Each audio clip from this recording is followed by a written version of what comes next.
السلام عليكم ومرحبا بكم. واش راكم؟ ان شاء الله تكونوا كامل بخير وصحتكم لاباس.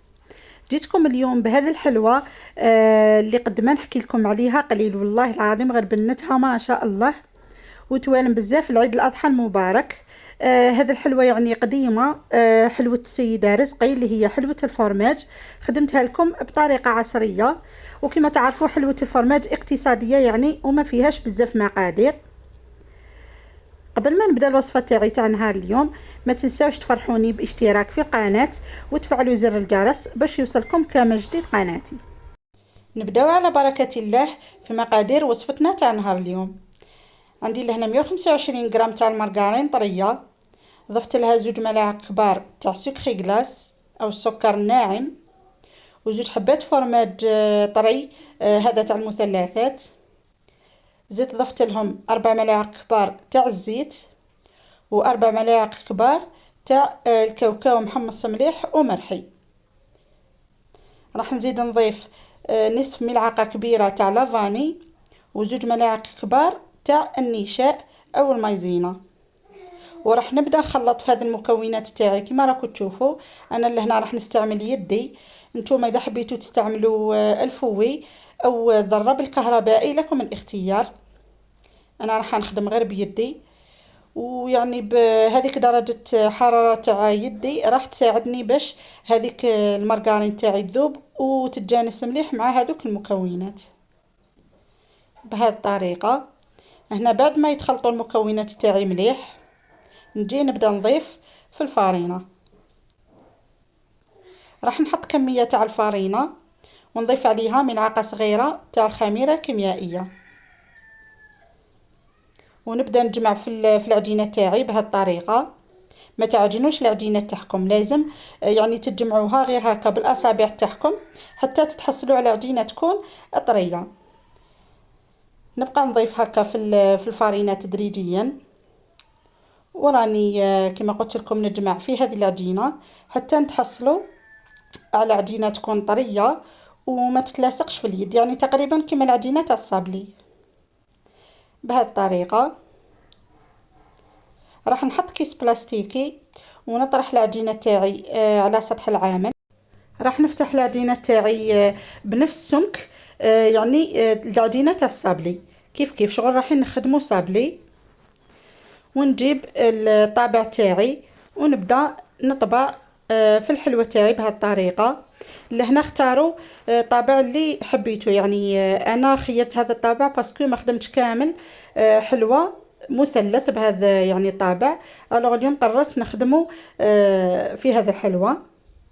فوالا كملت طبعت كامل الحلوه تاعي بهذه الطريقه، ودرتها طيب على فرن اللي كنت سخنته من قبل، خليتها تتحمر شويه.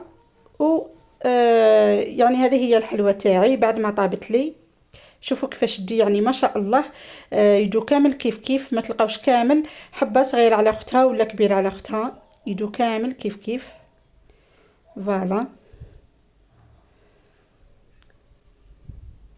نجي لهنا لهذا الحشو اللي كنت خدمته معكم في الفيديو السابق، يعني في هذيك الحلوه المعسله. هذا الحشو يعني رائع بزاف بنين. كان يعني فضل لي شويه، قلت علاش لا ما نزيدش نخدم به حلوه واحده اخرى. وقررت نخدم يعني هذه الحلوه تاع الفرماج ونحشيها لكم بهذه الطريقه، باسكو بزاف يخدموها يعني حلوه جافه، ويعني ما يحشوها ما والو، وما يعني من الجهه الخارجيه يديروها بالقفريط ولا بالكاوكاو وتجي يعني غير حلوه جافه فقط. انا قررت نبدل فيها وقلت علاش ما نديرهاش يعني بريستيش، حلوه عصريه كما راكم تشوفوا. حشيتها بهذا الحشو وفي يعني في الجهه الخارجيه اطليتها بالشوكولا وشبحتها بالبندق، يعني جا الشكل تاعها بزاف شباب كما كنتو شفتوا. فوالا يعني كما قلت لكم هذا الحشو اللي حبت المقادير تاعو تروح للفيديو السابق، راح تلقى المقادير تاع هذا الحشو اذا حبيتوا تخدموا به. سينو تقدروا تحشيو غير بالمعجون ولا بكريمه الزبده، لكم الاختيار واش حبيتوا ديروا في الحشو تقدروا ديروا. كملت انا حشيت كامل الحلوه تاعي بنفس الطريقه، وجبت حوالي 250 غرام تاع شوكولا بالحليب، ذوبت على حمام مائي وضفت لها 2 ملاعق كبار تاع الزيت، وبديت نقلاصي في الحلوى تاعي بهذه الطريقه. لهنا تقدروا تستعملوا الشوكولا اللي حبيتوها، تقدروا ديروا كيما انا شوكولا اولي، سينو تقدروا ديروا شوكولا نوار ولا شوكولا بلون، لكم الاختيار، يعني تبقى اذواق.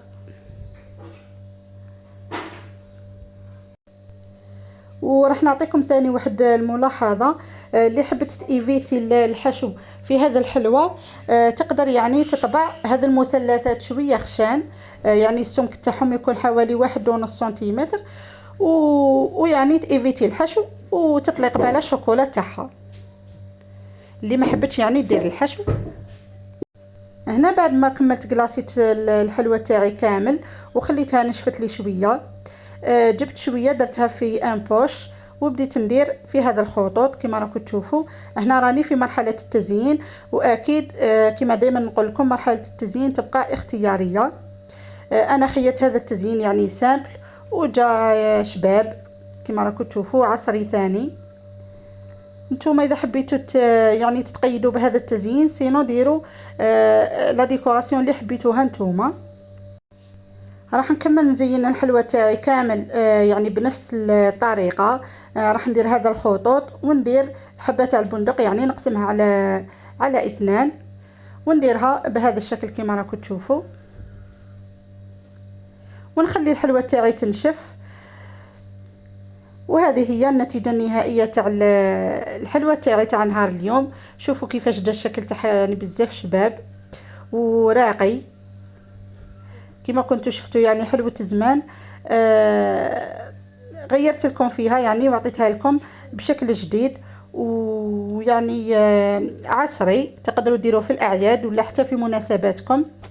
أكيد تقدروا تغيروا في الديكور وديروا في كامل مناسباتكم، يعني سواء نفاس ولا عرس ولا خطبة، ولا تقدروا ديروا هذا الحلوى وتغيروا لها يعني لي مونتيف من الفوق كما حبيتوا. راح نقسم معاكم حبه تشوفوا يعني القوام تاعها كيفاش جات ما شاء الله. هذا الحلوى يعني طريه وهشيشه تذوب في الفم مع هذاك الحشو، واش نحكي لكم واحد البنه ولا اروع.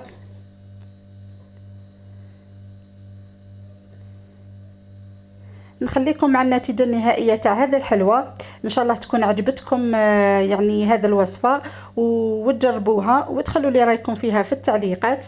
ما تنسونيش بجيم وكومنتير واشتراك في القناه هكا باش تدعموني، نزيد نجيب لكم وصفات جديده وحصريه على قناتي. نخليكم في امان الله وحفظه، والى الملتقى ان شاء الله.